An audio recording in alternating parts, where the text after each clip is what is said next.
girl? 16? Where is it? Yeah. East 75th from the basement. You're in the muster room at the 21st Precinct, the nerve center. A call is coming through. You will follow by transcription the action taken pursuant to that call from this minute until the final report is written in the 124 room at the 21st Precinct. All right. The officers are on their way over there now. You wait outside for them. Show them where it is. An ambulance, too. An ambulance is coming. All right. They'll be there right away. 21st Precinct. It's just lines on a map of the city of New York. Most of the 173,000 people wedged into the 9/10 of a square mile between Fifth Avenue and the East River wouldn't know if you asked them that they lived or worked in the 21st. Whether they know it or not, the security of their homes, their persons, and their property is the job of the men of the 21st Precinct. The 21st, 160 patrolmen, 11 sergeants, and 4 lieutenants, of whom I'm the boss. My name is Kennelly, Frank Kennelly. I'm captain in command of the 21st. I was working my night tour, 4 p.m. to 8 a.m. It was a cold, windy night, and I was on patrol in sector car number 2 with patrolman Edward Farrell as operator and myself as recorder. It was about 11:30 p.m., and I had instructed Farrell to drive west on 75th Street from 1st Avenue to Lexington, and then return to the station house where I was due to turn out the platoon for the late tour at midnight. After we crossed 1st Avenue, there was no traffic in the block ahead of us, and I saw no pedestrians. Cold weather keeps them off the streets. It's a good policeman. Our headlights cut a swath in the darkness as we cruised slowly in the long block toward 2nd Avenue.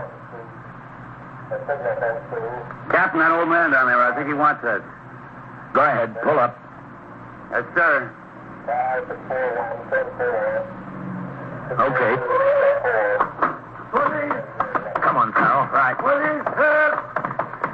What's the trouble, Tom? Killing her. Where? In the basement there. Let's go, Farrell. Killing her, I tell you.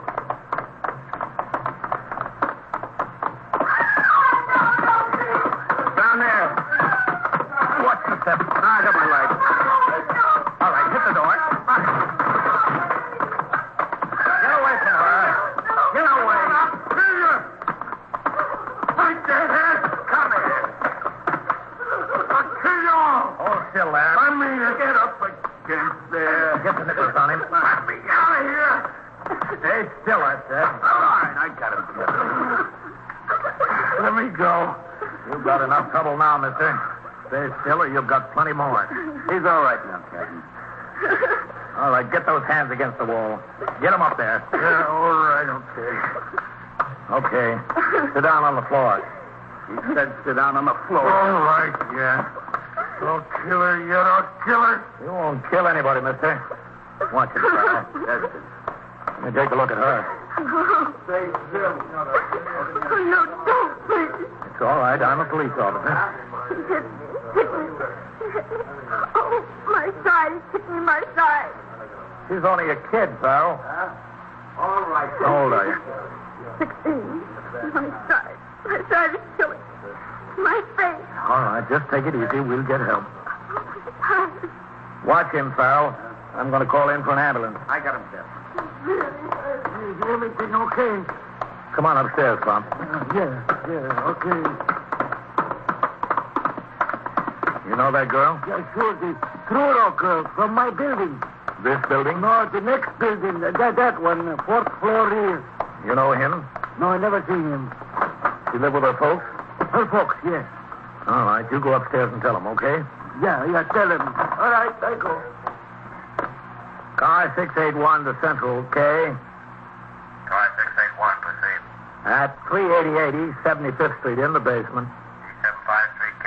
That's right, an assault case. Send an ambulance and assistance, K. Okay, 681, 21st Precinct. The address? 388 East 75th Street, cars 634, 635, and signal 32. The ambulance is responding, K. 634, 10-4.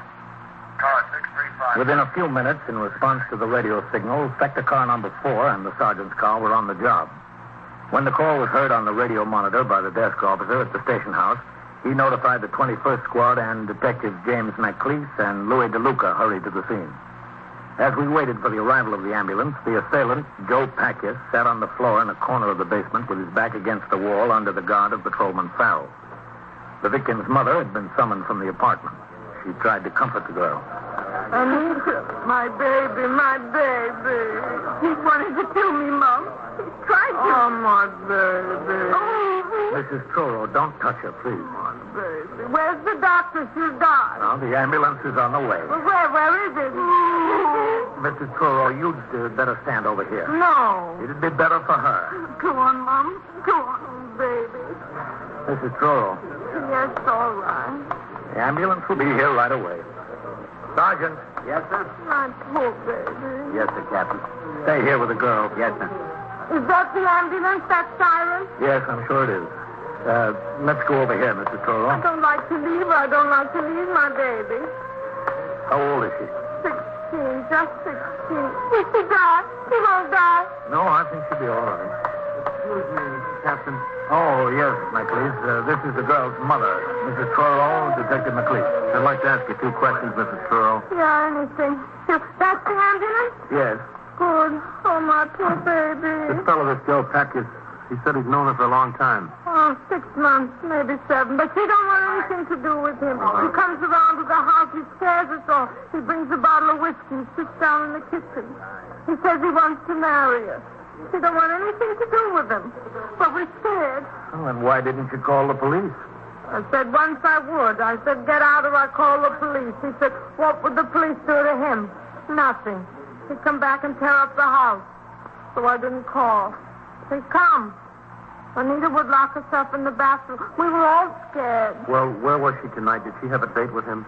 Oh, no. She went to a girlfriend's on First Avenue to do her homework together. She's a good girl, Anita. She goes to school. She wants to learn. She wants to learn to go to business. All right, bring it in. Over here. They take her where? To a hospital? Yes. What hospital? Could I go? Yes, you can go. Tell me, what was he doing? Was he waiting for her on the street? I guess. I don't know. I want to help. Let's leave it to them, Mrs. Truro. They know what they're doing. All right, easy. Easy. Oh, Put her on. my baby, my poor baby. Mama. Oh. All right. Take it out. He come to the house. He said, where is she? I said, out. He sat down with a bottle of whiskey for 2-3 hours. I was scared. Watch the turn there, easy. All right, Lynch. Up with her. He said he'd kill her. He'd kill me. I was glad he went. Easy now. Keep it high. Can I go with her? Can I? Sergeant, Yes, sir? see that Mrs. Truro gets over to the hospital. Yes, sir. Oh, wait for me. You can talk to the mother later, can't you, McLeese? Oh, yes, sir. Right now, I want to talk to that bum over there. All right, you men. Don't stand around here. Get back on patrol. How's he doing, Fal? All the steam's out of him, Captain. He's no trouble. All right, you get on your feet. Why? You first, man. Hey, get on your feet. McLeese? Yes, Captain. What's your name? Packius. Joe Packius. How do you spell that? P-A-K-U-S. And where do you live? East 81st Street. 816. What do you do to justify your existence? What do you mean? Have you got a job? Yeah, I work. Where? Different places. Contractors. I'm a plasterer. How old are you? 27. 27, huh? Yeah. Well, you grow gray by the time you're through with this one, mister. I'll teach you to leave that family alone. I'll teach you to stay away from 16-year-old girls. I want to marry her. I love her. A fine way to show her you love her, isn't it? Almost killing her. You're no good. You're plain no good. I was a little drunk. That's a great excuse, isn't it? You get half in the bag and you think you own the world. Well, I'll show you what you own. You don't own any part of it. You don't even own your own time. All right, Mike. Take it easy. He should be in the hospital, not her. That's enough. Joe, what are you coming around here making trouble for that family? They told you they didn't want anything to do with you. I want her. I want to marry the girl. She won't speak to me. She won't see me. She come out with other guys. All right, I waited for her tonight. To talk to her, just to talk. When I saw her, she tried to go away. She wouldn't talk. Okay, sister, you won't talk. You'll do what I tell you. You threw her down in the cellar and you beat her up and you almost killed her. And she might die yet. It was a whiskey. I didn't mean it. 16-year-old girl. 16? I don't know. I don't care. I want to marry. She's a woman. And you're a man, huh? Well, not in my book, mister. In my book, you're a nut. A great big cipher. suspect, Joe Packius, was taken to the station house in the custody of Patrolman Farrell, the first officer on the scene. Detective McLeese rode with them in sector car number 2, and I returned in the sergeant's car just in time to turn out the platoon for the late tour at midnight. At the station house, Packius was taken upstairs to the 21st Squad, still in the custody of Patrolman Farrell. There, he would be questioned further by detectives and, on completion of the investigation, booked in on charges of felonious assault. As the senior officer on duty in the 6th Division during the night, I was called to the 25th Precinct, where a 3-alarm fire in a loft building had caused the evacuation of 2 tenements. It was 2:20 a.m. when I returned to the 21st Precinct and walked into the muster room and around the desk to sign the blotter. Hello, Sergeant. Captain. Captain. Red. 21st Precinct, Sergeant Collins. What about that Truro girl in the hospital, Red? How bad is she? 2 broken ribs, Captain. Her face is pretty badly cut up. No internal injuries, I don't think. Lieutenant Gorman, Iceman bringing in. He made that notification on York Avenue. He got hold of the brother. Okay. All right, Iceman. Did they book that Joe Packius yet, Red? No, sir, not yet. They still got him upstairs. What about Farrell? He's still there. As soon as he's booked in, he'll get a couple of hours sleep before he has to go to court with him. That's a mean one, that guy, Captain. 16-year-old girl. Yeah. I'll be in my office, Red. Yes, sir. 21st Precinct, Sergeant Collins. Oh, Sergeant. Yeah, all right. You take your meal now, right? Okay. Yes, sir, Captain? Sergeant, I'll tell you what. I want you to... What's that? In the back room. Come on, Sergeant. Yes, sir. Somebody fell down the steps. Yes, sir. That's what happened. Are you all right? Packius. What happened, Mac? He tripped, fell down a whole flight of stairs. Did he? Packius. He's out. He's out like a light. What's going on? What happened? Where were you, Farrell? He's your prisoner. Well, Captain, Just a second. Packius. Come on. Packius. Sergeant, ring for an ambulance, will you? Yes, sir. Right away, sir. Well, he's out, all right. All right, Farrell. Where were you? Oh, we're taking him down to book him. He left his hat in the squad room. I went back inside for it. You were alone with him, McLeese. That's right, Captain. Yes, sir. How'd he fall? I don't know. He tripped, I guess. Did he? On what? Captain, I didn't lay a hand on him. If anybody deserved to get thrown down those stairs, he did, but I didn't lay a hand on him. We'll find out about that, McLeese. We'll find out about that right away. You're listening to 21st Precinct, a factual account of the way police work in the world's largest city. Since 1910, the work output of each of us has more than doubled. In the same period, machine power has increased 4.5 times, and the average annual income has gone from $2,400 a year to about $4,000 a year in equivalent purchasing power. In spite of all this, about 18 hours has been cut off the average work week in the same period. Those facts are but a few in the great story of our American economic system, a story that adds up to this for all of us. The better we produce, the better we live. Now back to 21st Precinct and Captain Frank Kennelly. Any unusual occurrence concerning a prisoner, injury, death, escape, or attempted suicide is a grave matter. The commanding officer of the precinct concerned is required to make an immediate and thorough investigation and forward his report to the office of the chief inspector and the New York State Commissioner of Corrections. Joe Packius did not regain consciousness by the time the ambulance arrived. He was taken to Bellevue Hospital. In the meantime, I had instructed the desk officer, Lieutenant Gorman, to telephone Lieutenant Matt King, commander of the 21st Detective Squad, at his home and inform him of the incident. Lieutenant King was at the station house within 25 minutes and sat in my office as I questioned first Patrolman Farrell. Oh, sir, I didn't leave him for a minute, not since I brought him in. You got him into the station house about 5 minutes to 12. How come you didn't bring him downstairs to be booked until 25 after 2? Well, McLeese was conducting an investigation, Captain. Well, there wasn't much investigation that needed conducting, was there? You were an eyewitness to the assault, so was I.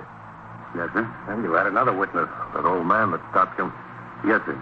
Did McLeese make any threats against this Joe Packius up in the squad room? No, sir.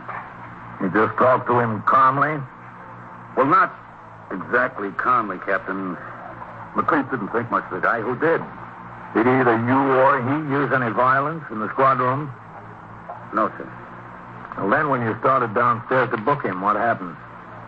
Well, we came out of the squad room and into the hall. I had Packers by the arm. As soon as we got outside, McLeod said his hat. We left his hat inside. Whose hat? Still Packers. Didn't Pacquiao say anything about it? No, sir, I guess he forgot. So you went back for his hat? Yes, sir. That was your prisoner, Farrell. You weren't supposed to leave him. But it was just back in the squad room. We were out in the hall. I didn't really leave him, Captain. And when you came out with the hat, Pacquiao was down at the bottom of the stairs. Yes, sir. You were in the squad room with Pacquiao all the time, between about midnight and 2:25? Yes, sir. Was McLeod? No, sir. Where'd he go? Well, when we first got there, he printed Packers. Then we went into your office, Lieutenant. McLeod started to question him. He didn't touch him, you said? No, sir. He got awful mad at him, but he didn't touch him. And then about 1 o'clock, McLeod went out. Where'd he go? I don't know, Captain. He said he'd be back. We'd book him in when he got back. I just sat there with Packers until he came back about, 10 minutes after 2. Any more questions, man? No, sir. All right, Farrell, that's all. Yes, sir. You can go on home. Pacquiao won't be going to court tomorrow. How is he, Captain? Oh, we're waiting to hear. Yes, sir. Thank you very much. Farrell, Yes, sir. tell McLeod to come in here. Yes, sir. Well, Matt, looks like a rough spot, doesn't it? It sure timed out right. Yep. I'm kind of anxious to hear what Packers has to say. He was unconscious when they took him out of here. He was unconscious when they got him to the hospital. Oh. We might not get to hear what he has to say, eh, Captain? Doesn't look good for him, Matt. It was an awful wallop on the head he took. Come in. Yes, Captain. Oh. Sit down over here, McLeod. Yes. Hello, Lieutenant. Please. Sit down. Yes. Well, you got yourself in a jam, huh? I'm not in any jam, Lieutenant. What do you call it? Excuse me. Sure, sir. 21st Precinct, Captain Kennelly. Sergeant Collins, Captain. Lieutenant Gorman would like to talk to you. Okay. Go ahead. Captain, Yes, Fred. the doctor down at Bellevue just called back. Yes? That Joe Packers has a possible fractured skull. Possible, that's all they know. Well, they're making x-rays now. Yeah. He didn't regain consciousness? No, sir, not yet. All right, Brad. If you hear anything else, ring in here, huh? Yes, sir. How is he, Captain? Possible fractured skull. I didn't push him down those stairs. He tripped. McLeod, I've been in command of this precinct 2 years. Every day, 24 hours a day, people go up and down those stairs. All kinds of people. Cops, complainants, drunks, narcotics addicts, everything. In 2 years, the only man to fall down those stairs is somebody you've been holding back your temper on all night. From top to bottom, he fell and fractured his skull. I didn't lay a hand on him, Captain. And it happens just when you send the only possible witness back into the squad room for a hat. Nobody around, only you. He tripped and fell, Captain. I didn't touch him. You were itching to all night, though, weren't you, McLeod? Well, who wouldn't? I'm only human. A guy weighs almost 200 pounds, and he's no good. He's not even near human. He'd be the 16-year-old girl within this far of killing her, and he would have killed her if the captain and Farrell didn't jump him. So what am I supposed to do, love a guy like this like a brother? I want to see him get what's coming to him. That's just the point exactly. You're a cop, that's all. You're not the judge and jury. It's not up to you to see that he gets what's coming to him. Your job is to bring him and the facts before the people who'll decide that. Not to set yourself up in a throne and decide who's right and who's wrong. That's not your job. Get that through your head. Yes, sir. Did you throw him down the stairs? No, sir. He tripped and fell. Where'd you go about 1 o'clock? I went out for a meal, sir. Where else? You were gone over an hour. Roosevelt Hospital. Why? To interview the victim and her mother. Did you? I saw the mother, Captain. The victim was still in the treatment room. You didn't need the mother or the girl. You had 2 police officers and another civilian as eyewitness. Yes, sir. There wasn't any doubt in your mind that on Farrell's testimony alone, Pacquiao would be held without bail for the grand jury, was there? No, sir. Well, then why did you have to go to the hospital at that point? I don't know, Captain. I thought I ought to get the girl's story. This was a felony case. Did he call the district attorney? No, sir. Why not? Those are your instructions, aren't they? It looked open and shut to me. It looks open and shut to me, too, McLeese. I've got the same feeling about it. After the interview with Detective McLeese, Lieutenant King instructed him to return to his duty. At 3:30 a.m., Lieutenant King and I drove to Roosevelt Hospital, where we found the mother of the assault victim waiting in the corridor. Mrs. Truro told us her daughter was at last asleep and that she intended to wait at the hospital for any word about her condition. We said nothing of the injury to Joe Packius to the mother. In order to talk to her, we suggested that she have something to eat. She went with us to a nearby all-night luncheonette. You want something else besides the soup, Mrs. Truro? No, it's enough, just the soup. Some coffee? No, nothing.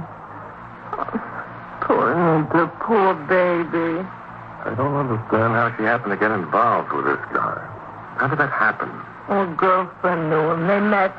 He wanted to come to see her to take her on dates and so forth. She didn't want to. Didn't want anything to do with him. He used to come in the house, breaking on those drunk like a maniac. He'd scare her. Scare me. Sit in the kitchen and holler. He wants to marry her. Push me around. I was scared of him. Well, you don't have to worry about him anymore. I'm still scared. Believe me, Mrs. Truro. He's got brothers. He goes to jail, he'll send his brothers. They're just as bad. One came with him once to the house. Just as bad. I don't want anything more to do with him. I move. I take Anita. It's just the two of us. That's all. You'll be in jail? No, that's worse. The brothers will find us. I don't want anything to do with sending him to jail. I told the detective that. I said to him before. Detective McLeese? Yes, McLeese. I told him I didn't want anything to do with it. And what did he say? He said not to be scared. I don't have to. He said Joe Packius would be fixed good. Nobody would bother us. Not anymore. Fixed good, Yeah. I told him, don't fix him. When the brothers come around, they fix us. I told him. Maybe I ought to go back to the hospital. This is very nice, but maybe Anita wakes up, and where am I? Finish your soup, Mrs. Truro. Yeah, all right. Then we go, huh? Yeah. I'm going to ring in, man. Order me another cup of coffee, will you? All right, Captain. I'll be right back. Very good soup for a restaurant.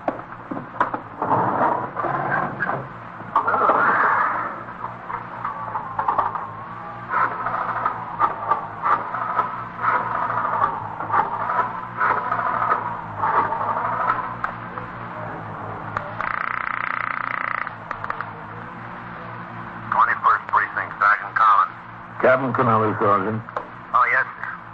Gorman wants to speak to you, Captain. He tried the hospital. We left there. Put him on. Yes, sir. Captain Kennelly, Lieutenant. 21st Precinct, Lieutenant Gorman. Yes, Red. Captain, I got a call from the Department of Correction man at the prison ward in Bellevue. Packius isn't dead. No, sir. Far from it. He's regained consciousness. The doctor says if you want to talk to him for a few minutes, it'd be okay. No fractured skull or concussion, just a bad bump. He's okay. We took Mrs. Truro back to Roosevelt and then drove downtown to Bellevue Hospital. We drove into the grounds at 30th Street and Franklin D. Roosevelt Drive and parked the car. The prison ward on the second floor of I building is under supervision of the Department of Correction. Upstairs, we were admitted through the barred gates and directed to the room. Thank you very much. It's over there. Yes.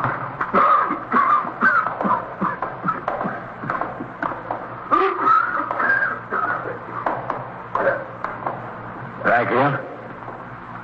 Who are you? We're police officers. I want to see my lawyer. It's the only one I want to see. You'll see a lawyer. Wise guys, that's all you are, a bunch of wise guys. Wise guys, huh? What does that make you, beating up a 16-year-old girl, a big hero? I want to see my lawyer. Tell us how you came to fall down the stairs. My lawyer. That's the only one I'll tell. I don't want nothing to do with you guys. You've got something to do with us. You've got plenty to do with us. Tell us about how you got hurt. Go ahead. Hit me. See what it'll get you.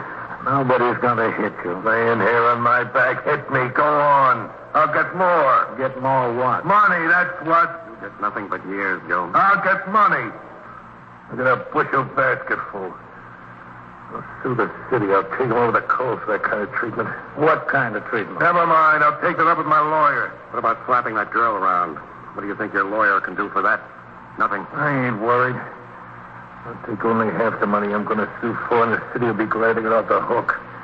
I'll get off with nothing. I'll buy a car, and I'll go to Florida.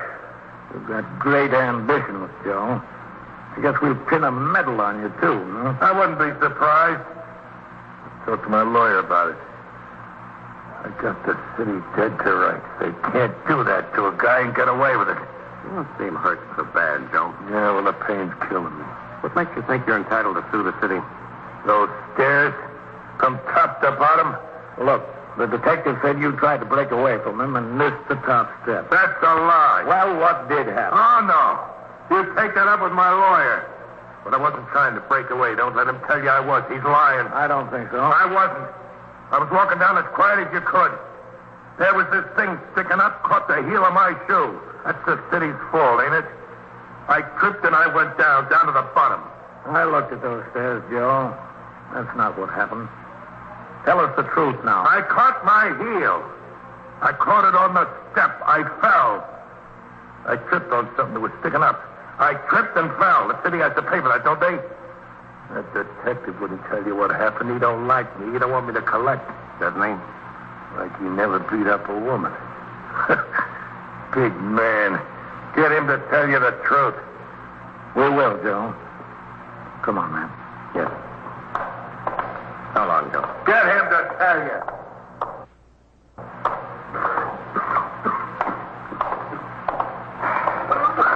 Well, big night, man. Yes, sir. You know, I've got to admit it. I thought McLeese gave him at least a little help down those stairs. Captain, I was sure of it. Oh, thank you, boys. Got a light, man? Yes. Cigarette? No, thanks. Much obliged. We told McLeese he shouldn't try to be judge and jury. You know something, man? Neither should we.